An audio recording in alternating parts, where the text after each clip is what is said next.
I opened my front door and everything in me stopped. There they were, Layla and Calvin, on my porch, after 12 long years of silence. Layla, my only daughter, the one who hadn't returned a call or sent a card in over a decade, stood there in oversized sunglasses, clutching her phone like a lifeline. Calvin, her husband, had that same too-wide smile I remembered, the kind that never reached his eyes. They looked out of place against the soft October light that fell across my porch, uninvited, unannounced. "Mom, we missed you so much," Layla cooed, stepping forward like we hadn't spoken last in 2013, in anger. "It's been too long to show up now," I thought, stunned. Calvin chimed in, talking over her. "We were just in the area, figured it was time." Time? Time for what? They stumbled inside without waiting for an answer, filling the foyer with overcompensating laughter and nervous chatter. I stepped back, the smell of my home wrapping around me like armor. Lemon polish, fresh air from the open windows, peace, disturbed now by the scent of desperation. I glanced down and caught a glimpse of a paper jutting out from Calvin's back pocket. My eyes narrowed. It was wrinkled and stained, but the bold red letters screamed loud and clear. Eviction notice. "You've done well for yourself," Calvin said, eyeing the open layout, the white oak floors, the ocean view that peeked through the sunroom window. My closing statement was still taped to the fridge, a quiet triumph I never thought I'd see in this lifetime. $2.01 million, paid in full. I had bought this house outright in July with the lump sum from Robert's life insurance and what I'd saved through years of public school principal discipline and secondhand shopping. "This place is unbelievable," Layla murmured, her eyes skimming the cabinets, the art, the custom drapery. She hadn't stepped foot in my life since Obama was still president, but now, somehow, she was barefoot on my wood floors like she still lived here. The kettle hissed behind me in the kitchen. I didn't move. "You look good, Mama," she said suddenly, the word unfamiliar in her mouth, her tone soft, like a trap, layered in satin. I didn't say a word, just looked at her. This woman I once held through asthma attacks and heartbreak, and her husband, who once borrowed money I never saw again. Their faces told the truth before their mouths did. They weren't here for reunion. They were here for rescue. And they'd miscalculated the woman I'd become. Later that same night, I sat in my reading chair by the sunroom, the one I had dragged across 3 states and 4 homes. The tide outside was loud and steady, nature's metronome. I needed that rhythm, needed something older than betrayal to remind me of who I was. My name is Jasmine Dupree. I'm 70 years old and retired, though retired never meant idle. I was principal of Savannah High for nearly 2 decades, and a history teacher before that. I buried a husband, raised a daughter mostly on my own, and poured everything I had into children who weren't mine by blood but called me Mama D anyway. What I never expected was that my own child, Layla, would stop calling me anything at all, not after I fed her through foreclosure, not after I sat up nights reviewing her college essays, paid for textbooks when she said she couldn't ask Calvin's family for help, not after I drove 5 hours to Atlanta just to bring her homemade soup when she had strep and wouldn't admit it. But 12 years ago, the silence started. She stopped answering calls. Then the first holidays passed, then her wedding, held without a single word to me. I found out through a tagged photo on Facebook, Layla in white, Calvin grinning beside her, the caption, "Finally official with my person, #Wiggins wedding." Not even a text. So no, I didn't jump when she called me Mama today like it still meant something. That word had withered on the vine. On the mantel above my fireplace sat a plaque, gold trim, mahogany base.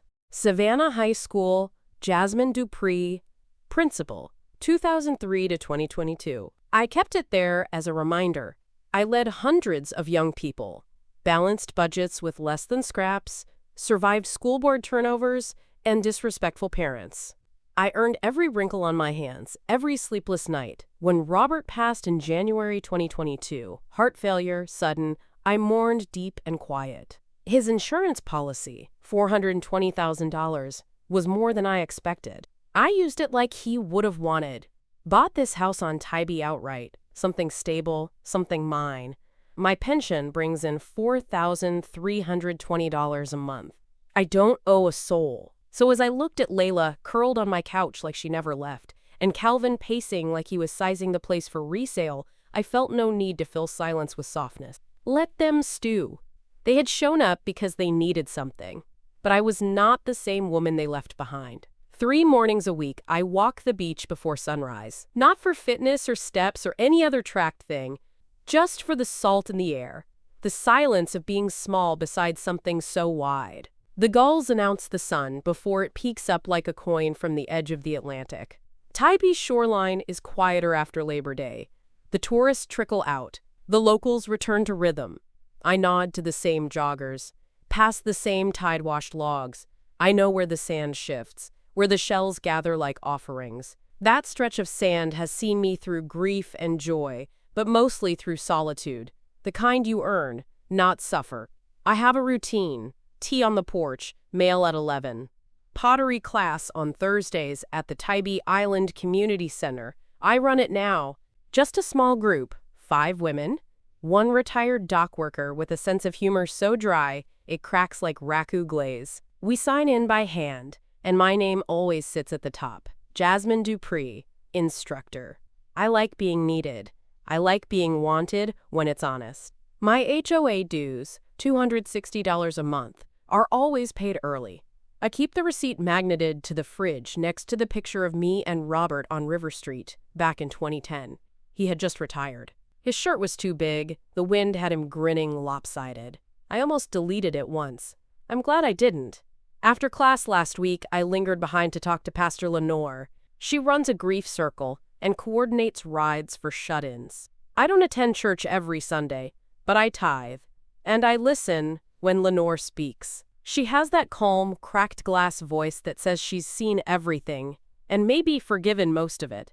She once told me, "Peace doesn't mean silence, Jasmine. It just means the noise ain't in charge no more." That stayed with me. It had been a long time since I thought of Layla on purpose. She'd cut me out so cleanly. I stopped sending Christmas cards after 2018. I still kept one of hers, though baby shower invite for a child I never got to hold. I taped it inside a kitchen drawer, like proof I hadn't imagined her entirely. But my life was good, quiet, stable. The kind of steady you build brick by brick after everything you love breaks once or twice. So when Layla and Calvin showed up, that piece buckled for a moment. Only for a moment. Before Layla was someone who ignored my calls, she was a girl who couldn't fall asleep unless her ear pressed to my chest. For 5 years, we were 2 halves of the same heartbeat. She came out early, 6 weeks. No father at the delivery room, just a nurse named Rosalind who held my hand through contractions and whispered, "You're already doing it." I named Layla for the Arabic word that means night. She cried loud and long, then slept best swaddled in my robe on the floor of our first apartment on 49th and Victory. 1 bedroom, cockroaches, no air conditioning, love so loud you could feel it from the hallway. I worked 3 jobs those first few years. Teaching during the day, tutoring after school, and working at a library on Saturdays. Layla never knew what went unpaid so she could have uniforms and birthday cakes. She thought the world just provided. That's what I wanted. By 16, she was fierce, smart, beautiful, sharp-tongued like me, but with a fragility she hid behind bravado. I remember the night she came home heartbroken over a boy named Marcus who left her on read. She curled in my lap like a toddler again and asked, "Am I hard to love?" It broke me in a way nothing ever had. She moved out at 19, said she needed space, independence, her own life. I understood, was proud even. But when she met Calvin at 22 and married him 2 years later, the shift was different. Not just distance, a closing. Like someone boarding up a house while you're still inside. They moved to Atlanta. I helped. Gave them $1,000 for their first month's rent, and co-signed on a car I later paid off myself. By 2013, Layla stopped calling me Mom. I don't know the exact day, I just know it never came back. She started calling me Jasmine in emails, then nothing at all. That old house on 49th still stands, though someone else owns it now. Every few years, I drive past just to remember where it all started. I have one thing left from those days, a card from Layla's 12th birthday. She wrote in purple gel pen, "You're my everything, Mom. I hope I make you proud. I kept it in a carved box Robert bought me the year we married. I still run my fingers across her scrawl when I need to remember that I didn't imagine our love. I raised that girl on my chest, but somehow she grew into a woman who looked me in the face and lied like it was nothing. The morning after they arrived, I sat at my kitchen table with a pen and a calculator, letting the numbers speak. I wanted to see it, all of it, laid bare like a ledger. Not to shame myself, but to remember. Because memory gets slippery when love has holes. I pulled out my old accordion file, faded green, edges fraying. I'd kept receipts and bank statements in there for years, just in case. Now, just in case had arrived on my porch pretending to miss me. 3 years of rent support, $600 a month. I transferred it every 15th without fail. That's $21,600 right there. IVF in 2018. Layla called crying, said the insurance wouldn't cover it, and she didn't want Calvin to know she'd asked me. It's our only shot, Mom. Please. $8,000. I wired it through Regions Bank on a Tuesday morning. There was also the $3,500 I sent when Calvin got arrested in 2016. Wrong place, wrong time, they said. I remembered the late-night call. I remember the clerk's face at the 24-hour check cashing place on Abercorn as I wired the bond from my own account. Transfer to A. Wiggins became such a regular line on my bank statements, I used to highlight it to make sure I remembered the amounts at tax time. As if generosity was something I might get credit for someday. It wasn't all emergencies. I gave money for holidays, birthdays, anniversaries. I sent Amazon packages for the baby I still haven't met. I once bought a sofa because theirs broke, and Layla said her back couldn't take the floor anymore. I poured out over $37,000 across a decade, and not once did they offer to repay. In fact, the only time Calvin thanked me, it was with a laughing, "You always come through, Jasmine," like I was a credit union instead of a mother-in-law. I sat back, looked at the numbers, and let the silence settle. My pension wasn't magic. That $4,320 a month came from 35 years of 5:45 a.m. alarms, student fights, state budget freezes, and so many evenings bringing home paperwork instead of rest. Robert's life insurance, $420,000, wasn't a jackpot. It was the final echo of a man who loved me through everything, gone too fast and too quietly in his sleep. I didn't owe anyone, least of all, 2 people who had forgotten how to say my name without need in their throat. So when I saw Layla hovering by the kitchen entryway that morning, pretending to look for coffee, I covered my notes with a dish rag. She smiled too quickly, then changed the subject. But I saw the flicker in her eyes. She knew I was counting. And she should have been afraid. October 3rd started warm for a fall day. Layla suggested lunch out, all sugar and charm, like nothing had passed between us. "You love seafood, right, Mama?" she said, twisting that word again like a hook. We ended up at the Crab Shack, just off Chimney Creek, touristy but good. The kind of place Robert and I used to come when we wanted something messy and cold on draft. They talked fast over hush puppies, about nothing mostly, the heat, how fast kids grow, how expensive rent is in Atlanta. I let them fill the air. I was watching, not listening. Then came the moment. I caught Layla eyeing my purse, not glancing, studying. Her gaze lingered, calculating. She tilted her head. "You ever think about adding someone to your accounts? Just in case, God forbid, something happened?" I sipped my sweet tea. "Like a joint account?" She laughed, too loud. "I'm just saying, it's easier when family can help out." Calvin nodded, lips oily with butter. "And the deed to this place? You keep it here or in a safety deposit box? I mean, you gotta be careful with storms and all." That was when I felt it. The twitch. Low in the belly, like a tuning fork. Alarm. Not loud, but sharp. I leaned back and changed the subject. Crab legs. Weather. Pottery class. Let them think I was easy again. Later that night, I couldn't sleep. I got up at 6, drove into town, and walked straight into SunTrust Bank. Mr. Hastings was already at his desk. Middle-aged, always dressed like he was going to court, but kind. Real kind. "I need to open a safe deposit box," I said. "Private. Under my name only." He looked up. "Everything all right, Ms. Dupree?" "Just want to get ahead of things." He didn't press. By 9 a.m., I had my deed, insurance documents, and original will locked away. I snapped a photo of the deposit receipt and emailed it to myself for backup. That afternoon, I got my second confirmation. A screenshot pinged through from my old friend Belinda. She still worked front desk at a downtown salon and saw everything. It was a text Layla had sent Calvin the night before lunch. "She's got money left. Don't push yet." The cold in my chest spread out slow. They weren't confused. They were planning. And I had just quietly moved every key document out of their reach. October 5th began like any other. Low tide. Porch breeze. I made myself cinnamon toast and fed the gulls from the back steps. I let myself believe for a minute that the worst might pass. At 8:17 a.m., I walked back inside and noticed my home office door ajar. I never leave it open. The printer light was blinking. The desktop tower was humming. And Layla was inside. She looked up like I'd startled her, even though this was my house. She had a stack of printer paper in one hand and the drawer to my desk half open. "I was just looking for paper," she said with that tight smile that's supposed to disarm. "I keep it in the cabinet," I said, calm as I could. "Oh yeah, I was just, yeah." She closed the drawer too fast, and a USB drive popped out of the front of the computer, half ejected. Her eyes flicked to it, then back to me. Something burned behind my ribs. She left the room without offering to explain further. Just a shrug, a breezy, "Thanks, Mama." I didn't move until I heard the door to the guest room click shut. Then I turned everything off, checked the browser history. She'd been in my email. She'd copied the desktop folder labeled retirement plan.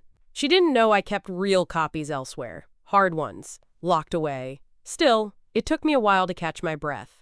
By noon, I was on the phone with Ms. Randall, my estate planner. We hadn't spoken in months, not since Robert passed, and I asked her to refile my will with me as sole beneficiary on everything. No co-trustees, no power of attorney for anyone, not even Layla. "Something's off," I told her. "They're sniffing around. Do you want to come in?"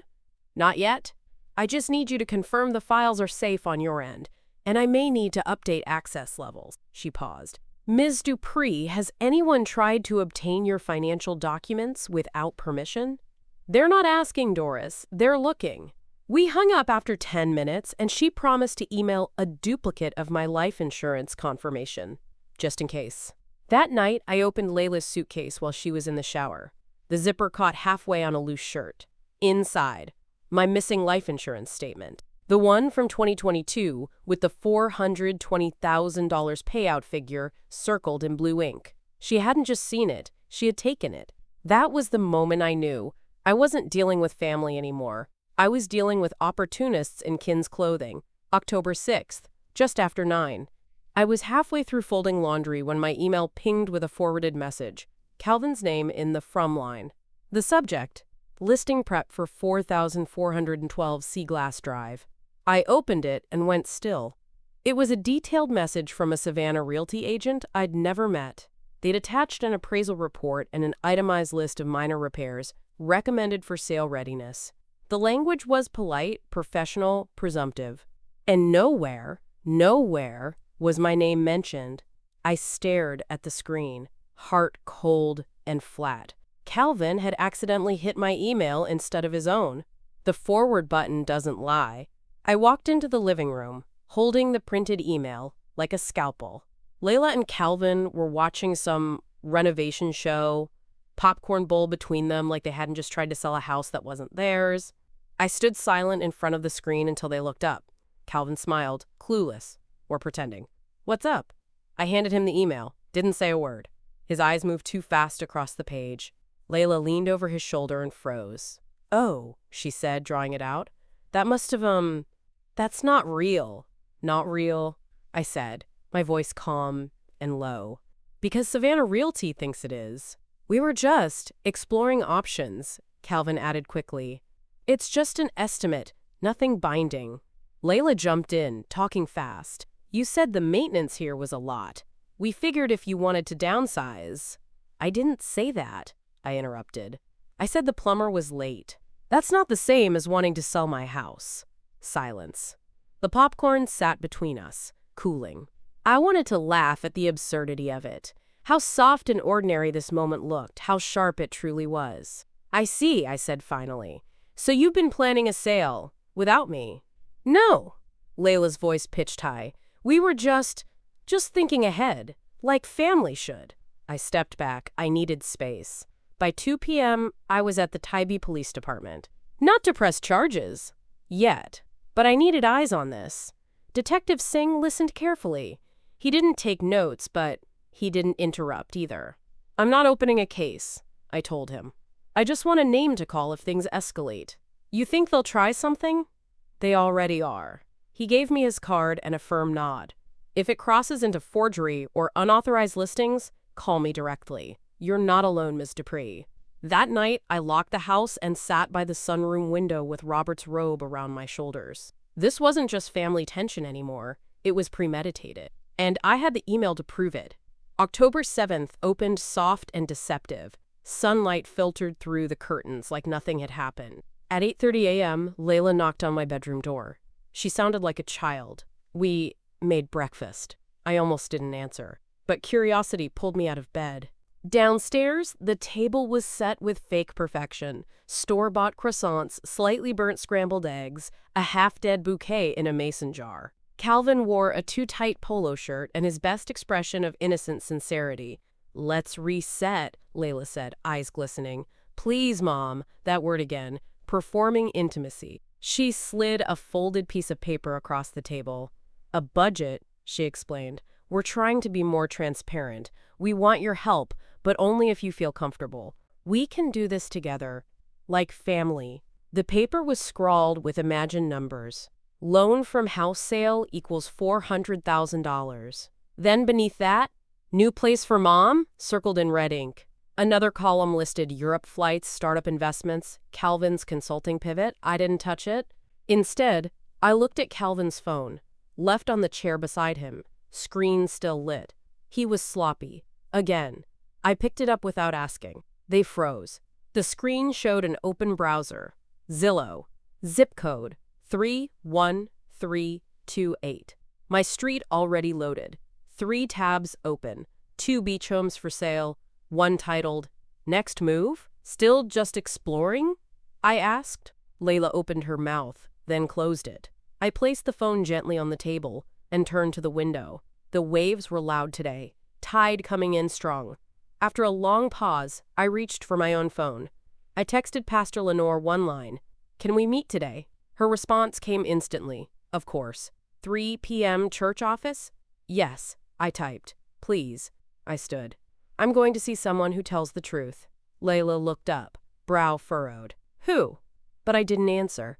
I walked to my room, closed the door, and locked it for the first time since moving in. Later that day, I sat across from Lenore at St. Matthew's, surrounded by quiet stained glass and the faint smell of old hymnals and lemon oil. She didn't ask many questions. She just listened. When I finished laying out the whole mess, arrival, the snooping, the documents, the email, she pressed my hand. Jasmine, what they're doing isn't just cruel. It's deliberate. And it's not your shame to carry. I nodded slowly, tears surprising me. She handed me a small piece of paper, her handwriting. Truth requires witnesses. Let's build yours. October 8th, late evening. I stood in the hallway between our bedrooms, barefoot, holding a laundry basket that suddenly felt like armor. The air between us was so still it felt thick. They were watching TV again, pretending peace. But I had sat with the numbers, the receipts, the silence. I had prayed on it, not for mercy, for clarity, and now I had it. I took one step into view. You two need to leave. Layla muted the television. What? I said, by Friday? You'll pack your things and go. No drama, no fights, just go. You can't be serious, she said, face twisting. Mom, this is your grief talking. I buried your father 3 years ago. I'm not grieving, I'm awake. Calvin spoke up, arms folded. This feels irrational, Jasmine. We just got here. 12 years late, I said evenly. You'll forgive me if I don't throw a parade. Layla's eyes narrowed. You're unraveling. The way she said it, it was too clean, too rehearsed, like something she'd practiced in the mirror. I turned and walked to my room, leaving them stunned in the living room, unsure if I meant it. Inside, I took every sensitive document still in the house, photocopies, backup notes, check stubs, Robert's death certificate, and placed them in the firebox at the back of my closet. I twisted the key until it clicked. Then, I did one more thing. I opened my voice memos and pressed play on the last recording. Lila, last night. A message she didn't think I heard. Her voice. She's unraveling. Friday deadline. Plan B? Plan B. I copied it to a USB and tucked it inside the firebox. I wanted the truth preserved. Not for revenge, but protection. You don't let snakes live in the walls and act surprised when the floorboards shift. At 10:03 p.m., I placed the firebox key in my sock drawer, under a bundle of old church bulletins. I was shaking, but not afraid. No raised voices, no breakdowns, just boundaries.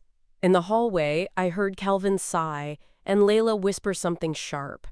The walls between us were paper thin, but my resolve was not. For the first time in years, I was not begging to be loved.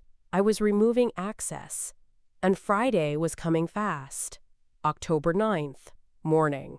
I dressed in my cleanest slacks and a crisp linen blouse. The one Robert always said made me look like I ran the world. Today, I needed that energy. By 8:45 a.m., I was at SunTrust Bank on Abercorn, sitting across from Mr. Hastings in his glass-walled office. The sun hit his polished desk just right. He greeted me with a quiet nod, no small talk. He could tell I meant business. I need to make some changes, I said, handing him a list. First, I canceled every automatic transfer. No more $1,200 monthly drafts to Layla Wiggins. No more utility payments tied to her address. Gone. Second, I froze the joint credit card Layla once used for emergencies. I had kept it open too long. That string was now cut. Third, I shifted my primary checking and savings accounts into a new sub-portfolio. Password protected, single access only. Mr. Hastings printed out every confirmation and placed them neatly in a folder marked Dupree, Jasmine Private. He glanced up over his glasses. You're sure about this? Yes. She may contact us. I expect her to. He paused. Then, gently. We don't often see folks clean house this cleanly. I spent 30 years doing right by everyone else, I said. It's time to do right by me. When I walked out of that bank, the air felt different, lighter. My phone buzzed immediately. First a call from Calvin, then two from Layla. I let them ring. By 11:30, the texts started. Mom, please answer. You're scaring us. You need to talk to someone. Pastor, maybe? We love you, but this is too extreme. Call us. You can't do this. We have bills depending on that transfer. Each message more desperate than the last. By lunchtime, they were guilt-drenched. How can you just abandon us like this? After everything we've been through? We're your family, not strangers. Please, talk to us. They still didn't understand. This wasn't abandonment. This was liberation. I sat on the back porch with my printouts spread across the table. The waves were calmer today, as if they knew. The folder caught the sunlight just right, proof in black and white that I had severed their financial leash. Inside, I placed the folder alongside my other documents in the locked firebox. They could scream, call, threaten, but the money was no longer theirs to manipulate, and I was no longer theirs to use. October 10th, overcast sky, perfect for quiet work. I carried 2 tote bags into the Savannah Public Library just after noon. Inside, years of paper, printed emails, bank statements, notarized copies, old texts I'd screenshotted and mailed to myself over time. I hadn't always known I'd need a record, but something in me had started saving years ago. I claimed a scanning station near the back wall. No one disturbed me. That's the beauty of libraries. Respect still lives here. One by one, I fed documents into the machine. The 2019 will notarized, naming me as sole owner of all property and accounts. The life insurance payout statement, every page marked and filed. Screenshots, Layla's "She's Unraveling" text, Calvin's Zillow tabs, the email about listing my home without consent, receipts for every transfer I made to them, even old thank you notes that now rang hollow.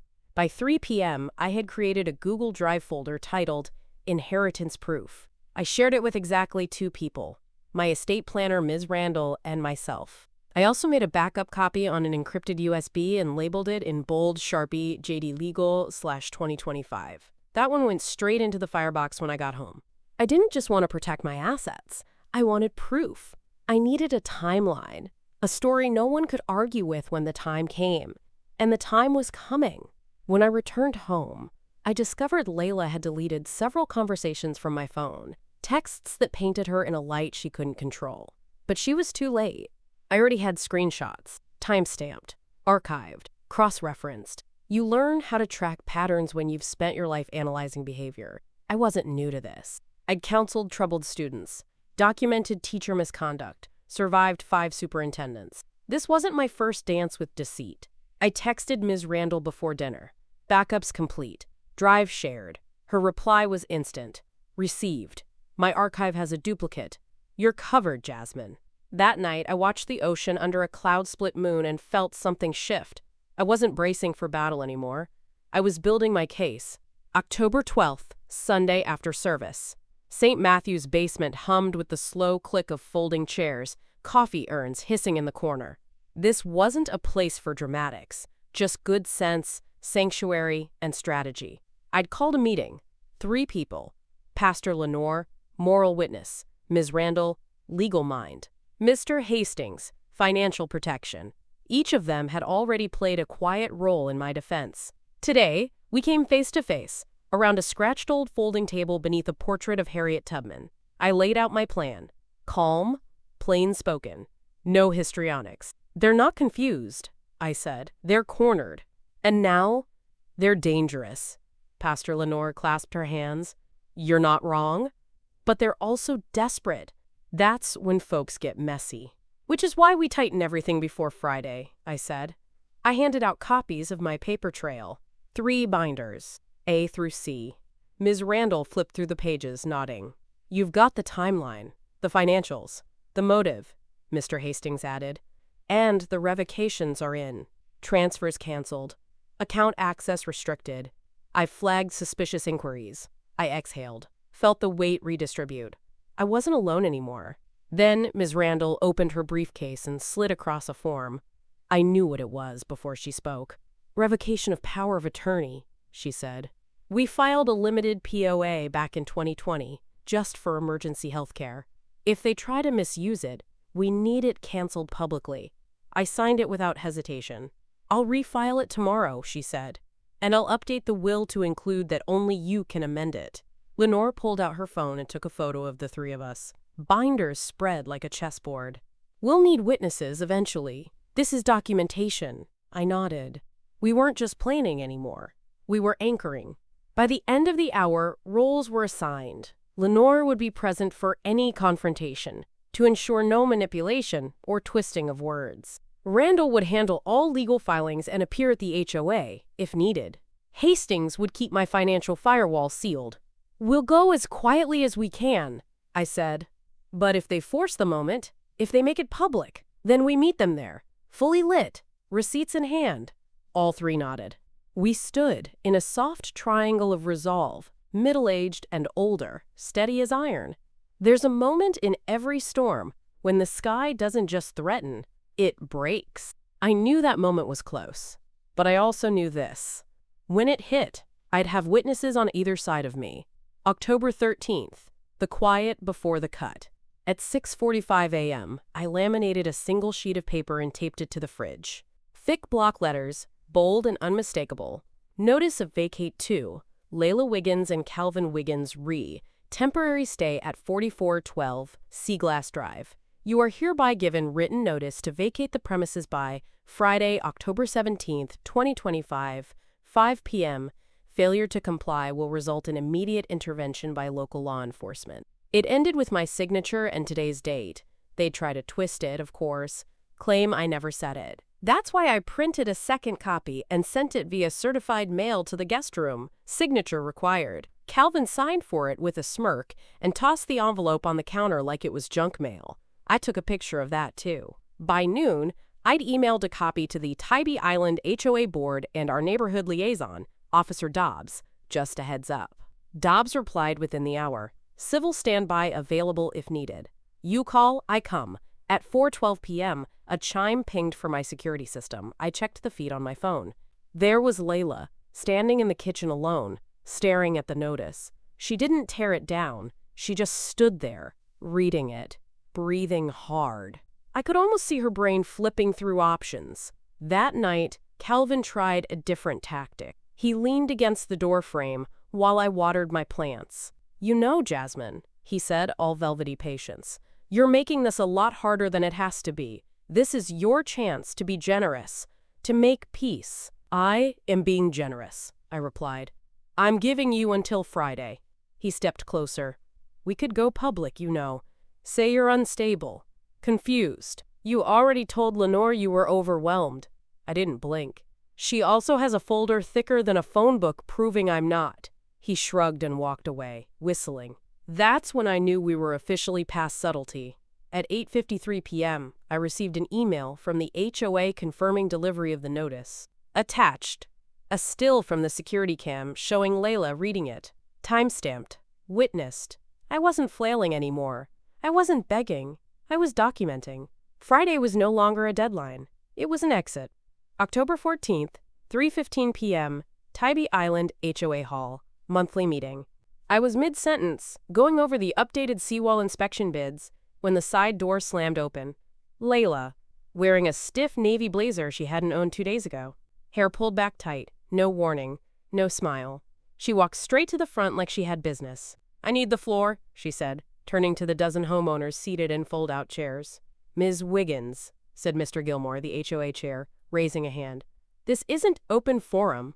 She's having an episode, Layla cut in. I'm sorry to say this in public, but my mother is no longer mentally sound. She's made erratic financial decisions, revoked family access, and now she's threatening to call the police on us. Gasps rippled. My stomach stayed still.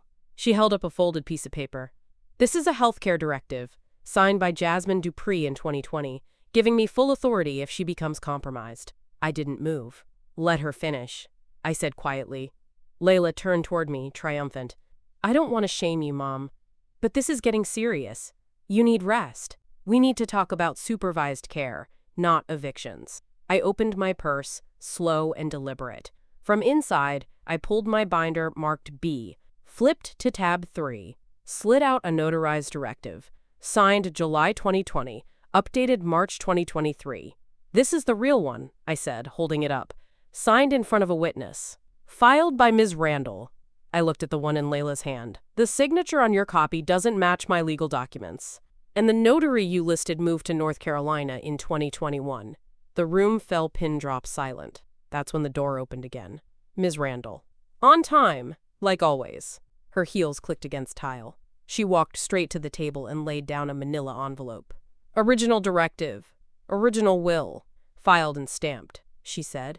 Layla's lips parted, searching for a new performance. She doesn't know what she's saying. She's under pressure. I'm under protection, I said. Officer Dobbs, already seated quietly in the back, rose from his chair and stepped forward. I think we're done here, he said. Someone handed Layla a chair. She didn't take it. She walked out without another word. But I saw it, just for a second, the way her eyes darted. Not regret, just calculation. She'd be back, but I'd be ready. October 15th, 6 p.m. Community Room, 4412 Seaglass Drive, HOA. I called the emergency board meeting myself. No surprises this time, no ambushes. Everyone was invited. The full HOA board, Pastor Lenore, Ms. Randall, Officer Dobbs, and, yes, even Layla and Calvin, who arrived 10 minutes early, smirking. They thought they'd get ahead of me. They didn't know I was already 5 steps past them. The air in the room was thick with polite tension, like a courtroom with folding chairs. The sun was sliding low outside, casting sharp angles through the blinds, the kind of light that exposes dust, cracks, and lies. I stood at the head of the long folding table, my binders lined up like soldiers, A, B, and C. Pastor Lenore sat to my right, Ms. Randall to my left. Mr. Hastings tuned in via video, his voice tinny but firm. Thank you all for coming, I began. This isn't easy, but clarity rarely is. Layla sat with her arms crossed, Calvin chewing gum like this was some kind of game show. I opened Binder A. Inside, screenshots, text messages, photos of Layla snooping through drawers, Calvin's Zillow searches, the forwarded email about listing my home. I passed copies down the table. Let silence do its work. Binder B followed. Receipts, transfer confirmations, and a printed page of every bank payment made in the last 10 years.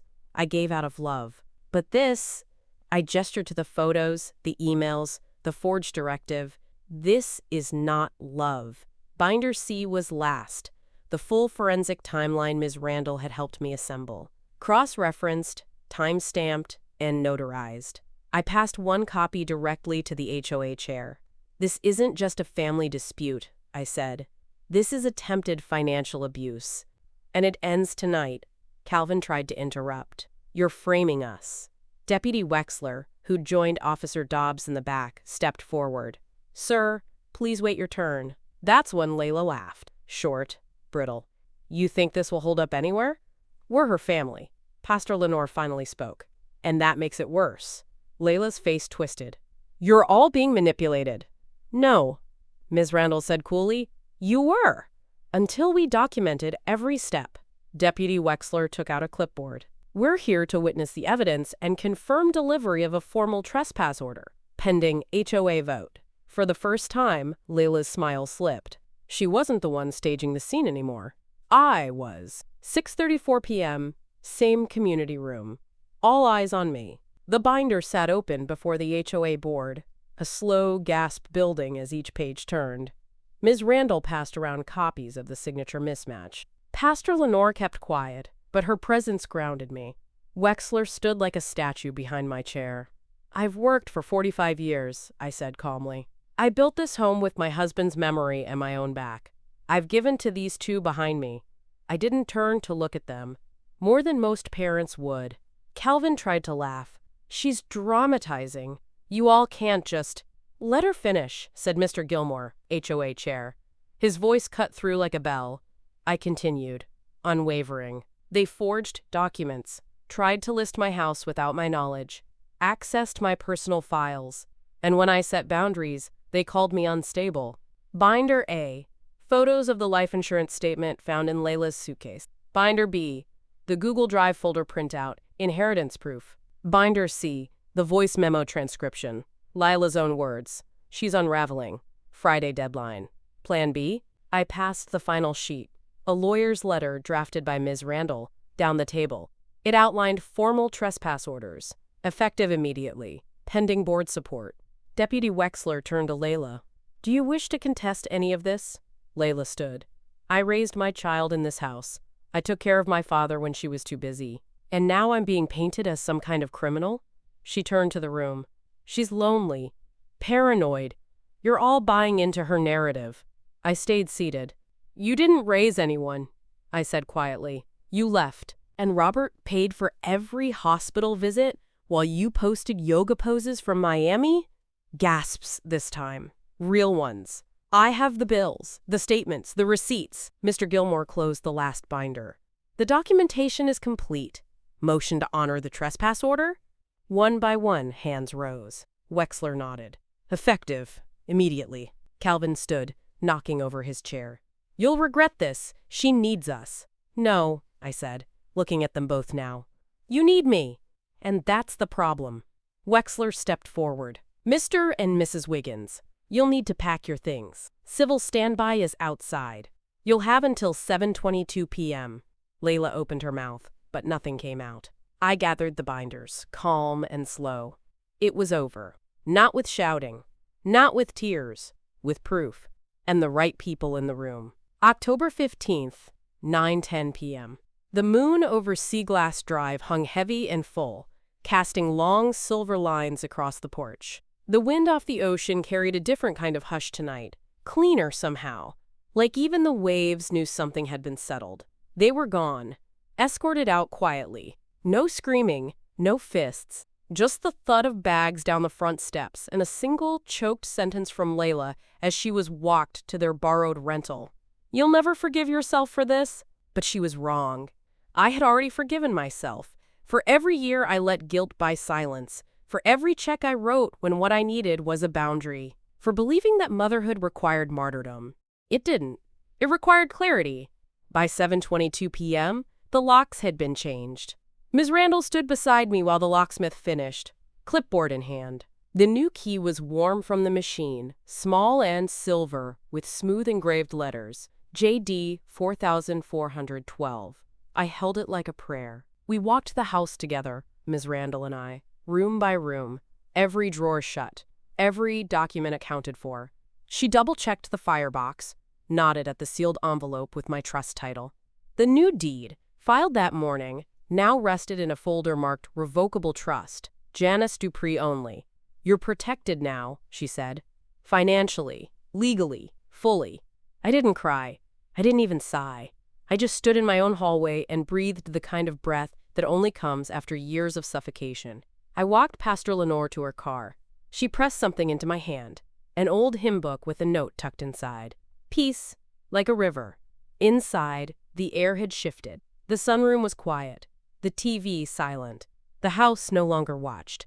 I poured a glass of sweet tea, sat on the porch swing Robert had bolted in place, and watched the waves collapse gently onto the sand, each one leaving its mark, each one smoothing something out. For a long time I just sat there, the new key warm in my hand, the moon above me, and peace around me. This wasn't revenge, this was restoration. And it had a porch, a swing, and a lock only I could turn.